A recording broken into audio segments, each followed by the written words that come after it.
He never asked for money, only tears, or a smile, or something you did not even notice until you tried to remember. While you still feel, he cracked open the vial right at the bus stop. His fingers trembled, whether from cold or something else. On the label, embossed in gilt ink, were the words, "First Love, single dose, no side effects." He did not believe it. Of course he didn't. Yet he uncorked it, one small sip, like caramel syrup, only chilled. And suddenly, summer, dry grass, the creak of swings, cherry red lips, and someone's hand brushing his palm with shy insistence. His heart pounded like it had at 16. The sky stretched higher. Everything glowed brighter. He laughed, oblivious to the stares of passers-by, and then he wept. From a depth he had long assumed was empty. His name was Paul, 42, office job, divorced. Once he had taken his son to a crisis counseling center. A young man named Noah had worked there. A listener, people said. The help had come too late, or not at all. Paul no longer remembered. He himself did not understand why he stopped beside the man in the coat. The stranger looked nothing like a merchant. No signboard, no stall. Only a suitcase stuffed with vials, each bearing a short title. Forgiveness, hope, pride in one's son. Paul asked out of politeness, yet did not walk away, and could not have said why.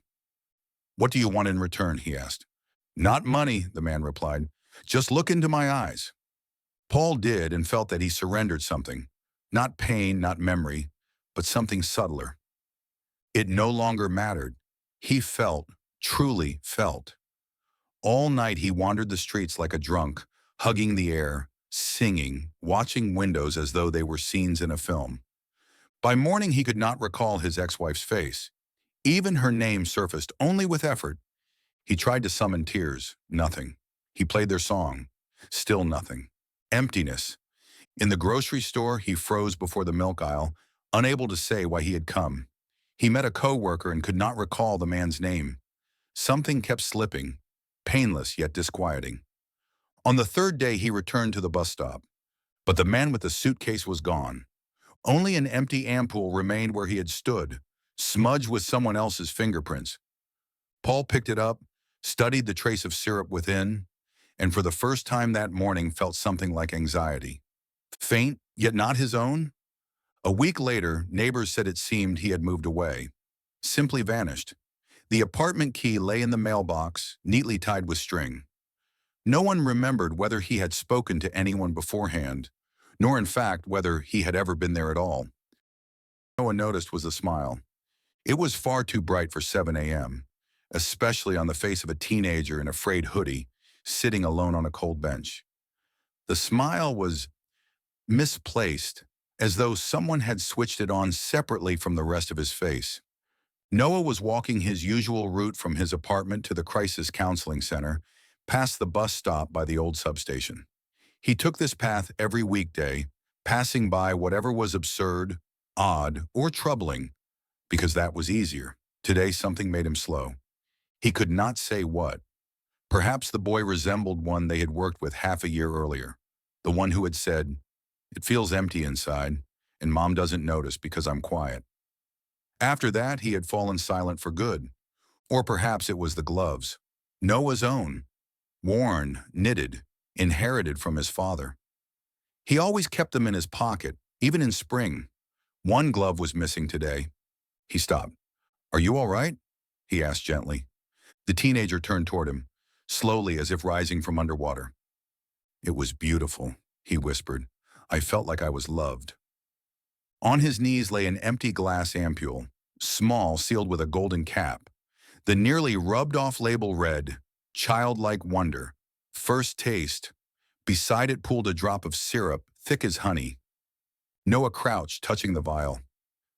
The chill of the glass bit his fingers. He lifted it closer and inhaled. Not a scent, but a sensation. As though someone rocked him in a porch swing, as though he held a kite's string aloft, as though for one instant he was a boy who still believed Mom would answer when he called. But the feeling was not his. He realized he could not recall a single childhood day that smelled like that. His summer had been dusty, his joy tinged with loneliness. "Where did you get this?" The boy shrugged. "I just took it. He said it was okay." "Who?" "I don't know. Didn't look like a junkie. He wore gloves, and his voice, like a radio through rain." The boy rose and walked away without looking back, as in a dream. Noah remained, the vial cold in his hand, too cold. Only then did he notice his missing glove, the left. He had always started with that one. Some habits never died. At the center, he tried to analyze the contents. Nothing in any database or lab. No narcotics, no stimulants, no alkaloids, not even sugar. A blank formula. Yet people wept or laughed because of it, and afterward neighbors said they became different. A week later, a mother came to Noah. Her son no longer reacted to pain. "He just doesn't feel," she said, "anything, even when I hugged him." The next day at the same stop, Noah saw another man, in a coat and with a suitcase. Time to hide. When Noah approached, the man in the coat merely raised his eyes and nodded, as though expecting him. The suitcase sat at his feet, old with brass clasps and scrapes like baggage from a bygone station. Unlocked, yet no one but he dared open it. "You sell these?" Noah asked, steadying his voice. "I sell nothing," the man replied. His tone was muffled, as though spoken from within a radio laced with static. "I return what was taken. People come when they're ready, or when it's too late." He gestured for Noah to sit. Noah hesitated, then sat. A scent, old books, sawdust, and orange peel. Almost cozy, almost childlike, but with a metallic edge. "What do you give them?" Silence. The dealer bent, opened the suitcase. Inside lay neat rows of vials, small and apothecary-like, each with a white label. Father's pride. Pity for an enemy. Sense of home. Some glowed as though holding a sliver of sunset. Others were cloudy, gray, nearly empty. "What was stripped from them," he said at last, "or what they themselves forgot? The first tear, the last hope, things no cure can mend, only memory." In the lid, Noah saw a folded photograph, black and white, a child in a suit before a door with a broken number. The face blurred, the film fogged. The dealer straightened the photo carefully and lowered his gaze. "And what do you take in return?" "It varies." His fingers brushed the vial necks. "Sometimes a song, sometimes a glance, sometimes what they don't know they have until it's gone." He spoke to the suitcase inward. "No one leaves with what they brought." Noah studied his face, ordinary, yet oddly smooth, like an old photo whose names had been erased. "And you? Do you feel?" A long pause. The dealer looked at his gloved hands, stroked the wool. "At times, but only in dreams." He lowered his eyes to his fingertips. "I don't like to sleep," he murmured. "In dreams, they return."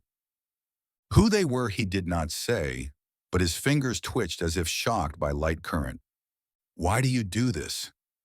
A faint smile, not joy, but recollection. "Because pain is like metal. It doesn't spoil. It outlasts time. People try to bury it. I collect. Smelt it down." He snapped the case shut. The click rang unnaturally loud in the morning hush. Noah noticed a thin key on a cord beneath the collar, old and corroded, as if for a door long rotted away. Something flashed. An archival photo, a museum display where keys symbolize the right to be heard. He meant to ask, but remained silent. "Would you like a taste?" "Free. 1 vial." "Your choice." Noah did not answer, yet his eyes lingered on a vial in the center. The label read, "A memory that isn't yours." Noah met Gina, a primary school teacher whose pupil he had once escorted to child services. Now she had her own reason for seeking him out, worry masked by a smile.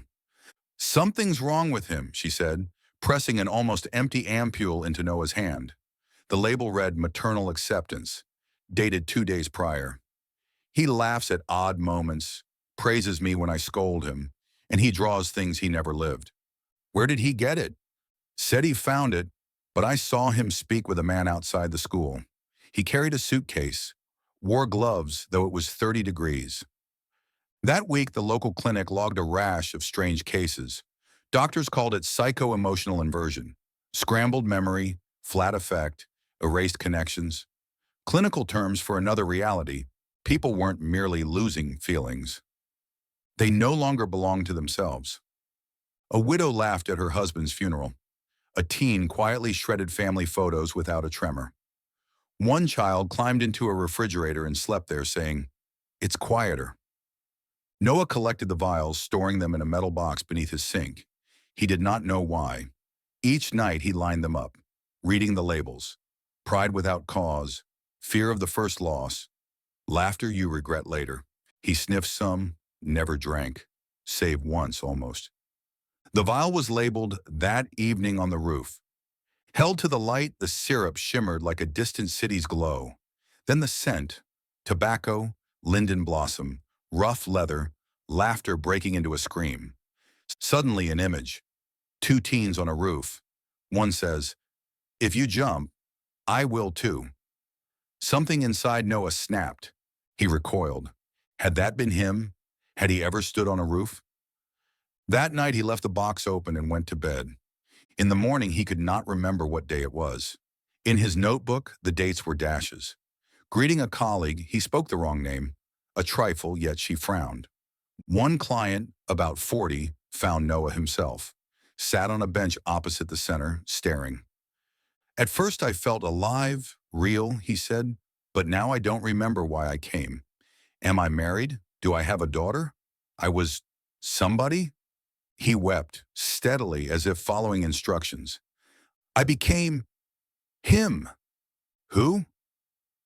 "The one who sees death and isn't afraid." He handed Noah an empty vial. At the bottom lingered a tar-black residue. In the same alley where Noah had first met the dealer, there were now three figures. One held the suitcase. Two waited. Not by choice, but because he could not stay away. The alley behind the stop seemed altered, as if time congealed into thick fog. The buildings were unchanged, yet shadows grew longer, the windows darker. A homeless man whispered, "You want to feel too?" The dealer was there, alone, the suitcase open. Yet the vials bore different labels now. Not emotions, but names. Peter. Aram Tedi Nangam Madam Ayiratu Tolayiratu Tonutriyeru. Emily, the day before the wedding. Noah. First visit to the center. Noah froze, then stepped forward. "Ready?" the dealer asked without looking up. "What have you done to them?" "I do nothing. I only offer.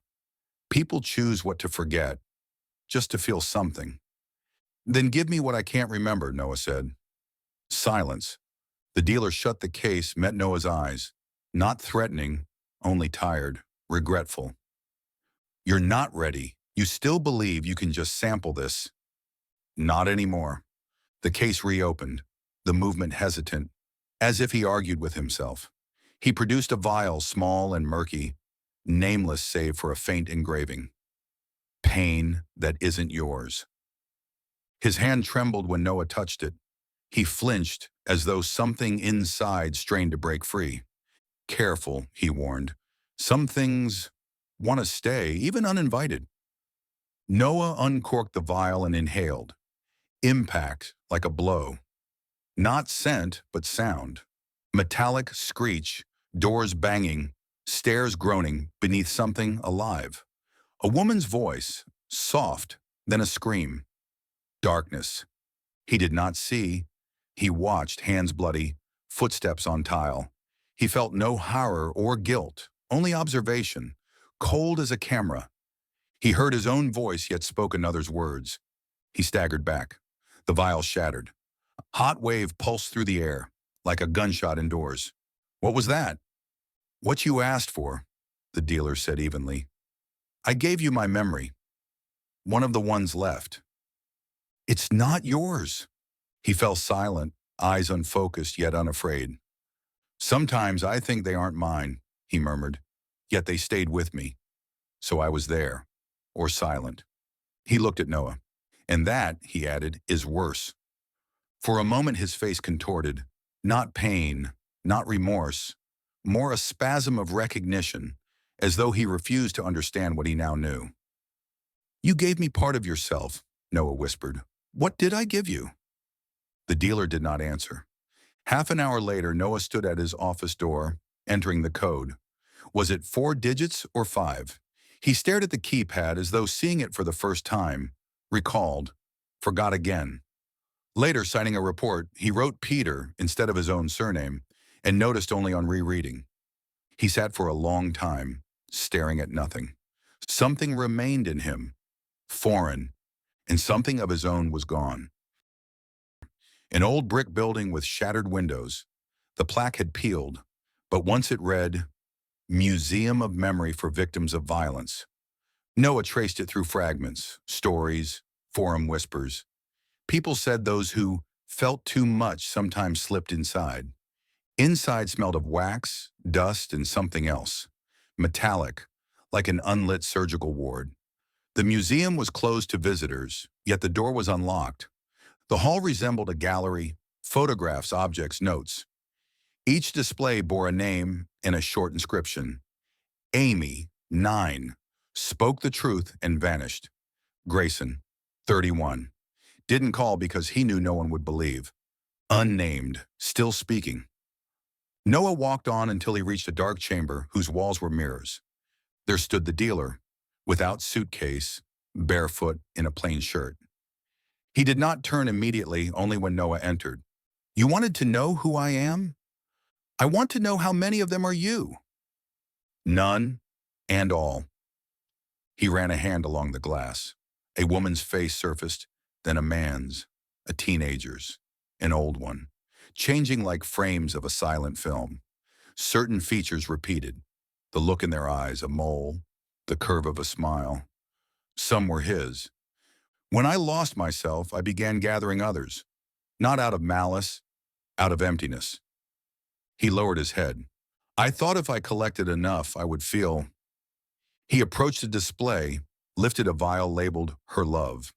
He did not open it, only looked, then set it aside. His face remained calm, but Noah saw in the averted gaze more than words could tell. Once, the dealer whispered, I tasted one. They said it was real. She cried when she gave it. He traced the glass. He did not say whether he had felt something or nothing. In the adjoining mirror, an image rippled. Noah looked and froze. His own reflection, yet not quite. The features were his, but the gaze belonged to another. Far behind, his father's face appeared. Dead, never present here. Noah stepped back. They sometimes leak through, the dealer said softly. Not everyone knows where they come from. Along the mirrors, faces flickered. Women, children, elderly. Some silent, some whispering. A few bore Noah's eyes, his expressions, copies of himself multiplying until fracturing apart. People call me a thief, a monster, he said, stopping. I was only searching for anyone who would answer. And they stayed inside you. He gave no reply, only watched. Too long. Noah moved closer. Between them stood a mirror, but in its depth, a third presence watched. One neither knew. Don't take the vial, the dealer said. I wasn't going to. Just remember me. If someone remembers, maybe I'll become someone again, even for a second. They stood in silence. For the first time, Noah saw a real tear roll down the dealer's cheek. One warm, ordinary tear. Outside, the air felt heavy. Traffic noise rang false. On the museum steps sat someone new, a vial in hand. To the center. Noah closed his office without explanations or farewells. On the desk, he left only the metal box, the vials lined like soldiers at final muster. He no longer counted them or read the labels, just shut the lid and walked away. He rented a room on the city's edge, in a peeling building overlooking a vacant lot. It was quiet. No one expected anything from him there. He woke early, without purpose, and drank coffee, sometimes forgot how many spoons of sugar, sometimes called the neighbor Lily, though he knew her name was May.